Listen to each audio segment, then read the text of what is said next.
યાલી મદદ જય જવાન જય કિસાન। તો મિત્રો આજે આપણે સવારમાં વહેલા વાડી આવી ગયા। આજે બીજું ખેતરમાં તો કંઈ કામ કરવા નથી, પણ આપણે અનુકરજી આપણે આંબા વાવેલા છે, એમાં થોડાક 6-7 ખાલા પડી ગયા છે। તો આપણે મારા બેનના સસરાએ આપણે મંગાવ્યા હતા આંબા, તો એની વાડી આવી ગયા છે। તો આપણે અહીંથી ટ્રેક્ટર લઈને થોડે સુધી આપણું ટ્રેક્ટર જાહે, પછી ત્યાંથી પાછા આપણે હારીને લઈ આવવા જોઈએ। એટલે 8 આંબાની કલમ છે, તો એના માટે આપણે વહેલા આવી ગયા। ને આજે પાછું આપણે ટ્રેક્ટર કાલે રિપેર કરવા જાવ, એટલે આજે આપણે ટ્રેક્ટર ઘરે પહોંચાડવાનું છે। અને બપોર પછી થોડુંક માળિયા કામ છે, એટલે આપણે 10 વાગે અહીંથી ટ્રેક્ટર લઈને નીકળી જઈએ। ટ્રેક્ટરમાં થોડોક પ્રોબ્લેમ છે, એટલે થોડુંક સ્લો હાંકવું જોઈએ, એટલે થોડુંક વહેલું નીકળવું જોઈએ। અને પહેલાં આપણે અત્યારમાં ત્યાંથી આંબા લઈ આવીએ। અહીંથી એક ખેતરવા છેટું છે, ખેતર પછી એનું ખેતરીનું આવી જાય, પણ હવે આપણે અહીંથી ટ્રેક્ટર લઈને જવું જોઈએ। તો ચાલો હવે ટ્રેક્ટર લઈને આપણે નીકળીએ।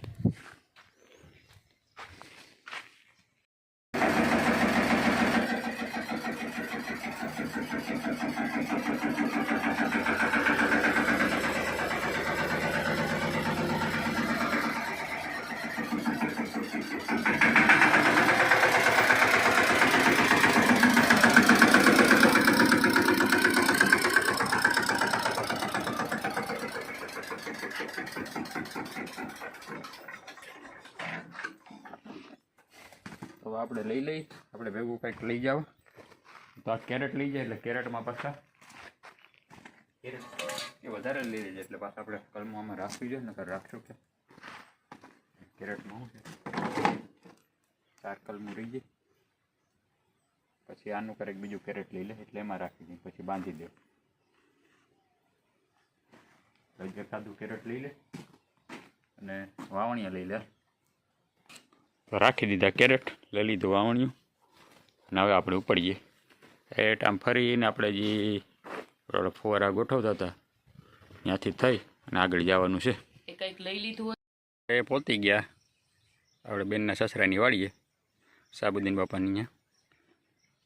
એની વાડી તો આમ સેટી છે બીજી, ચોલું આગળ નારિયેરીને દેખાય એની વાડી પડ્યું છે। આ એનું બીજું ખેતર છે। હવે અહીંયાની આંબા વાવ્યા, એમાં આપણા માટે આંબા લઈ આવ્યા હતા। હવે આ 5 એક કેરેટની અંદર 5 કલમો રાખી છે, હવે સુલકી ઉપાડીએ કે શું થાય જોઈએ હવે। ને આપણે એક વાવણીયામાં 1 ને એક વાવણીયામાં 2, તો હાલો આને હું પહેલાં કેરેટ ચડાવી દઉં, પછી જોઈએ હવે શું થાય।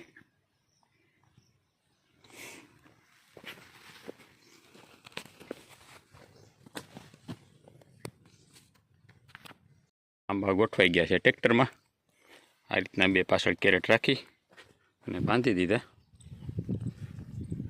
જવા દી વાળીએ, પછી જોઈએ ક્યારે ટાઈમ મળે ને આપણે વાવેતર કરીએ। પહોંચી ગયા આપણી વાડીએ, હવે આને અહીંથી નીચે ઉતારી અને સાઈડમાં રાખી દઈ। વાવેતર કરવાનો આગળ સમય નહીં મળે, સોયાબી વઢાઈ જાય પછી એને આપણે અહીંયા ગોઠવી દઈએ હવે।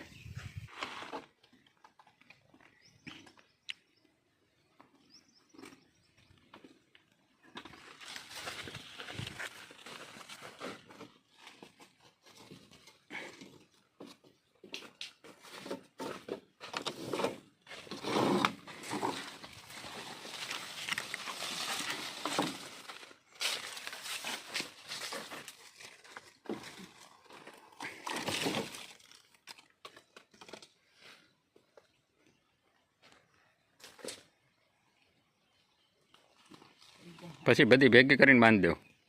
હા, અહીંયા પાય ઉભી હું પકડી રાખું તો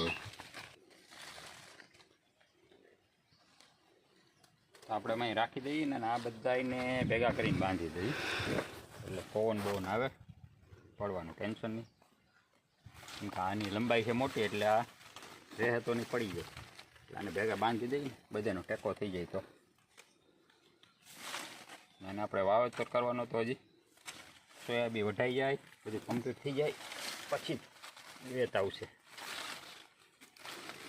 હવે આને આપણી વાડી આવ્યું એટલે થોડું થોડું પાણી પીવડાવી દઈએ, મહેમાન આવે ને પાણી પાય પહેલાં એની ગણે આના પહેલાં આપણે થોડુંક પાણી આપી દઈએ।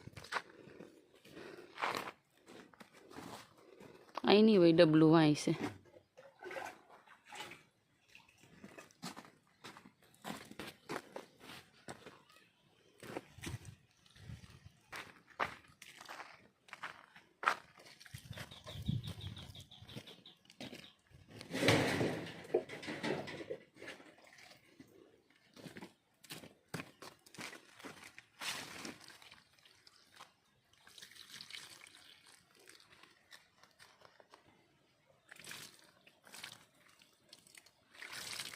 અને કંઈક પાણી પીવડાવ્યા કરશું. ચાલો મિત્રો, આજનું આપણું કામ હતું આ આંબા હાથેથી આવી અને વાડીએ પહોંચાડવાનું. હવે આપણે ટ્રેક્ટર લઈ જવાનું છે રિપેરિંગમાં, તો એ તમને કાલના વિડીયોમાં બતાવીશ. હવે કે કદાચ આપણને ટાઈમ મળશે ને આ ગેરેજે રિપેર કરતા છે ને હું ફોલ્ડ લઈશ તો હું તમને બતાવીશ. બાકી આજના વિડીયોમાં એટલું જ. તો ચાલો મિત્રો, મારા વિડીયો તમને ગમતા હોય તો લાઈક કરજો, શેર કરજો, મારી ચેનલ સબસ્ક્રાઈબ કરજો. જય જવાન, જય કિસાન, યા અલી મદદ.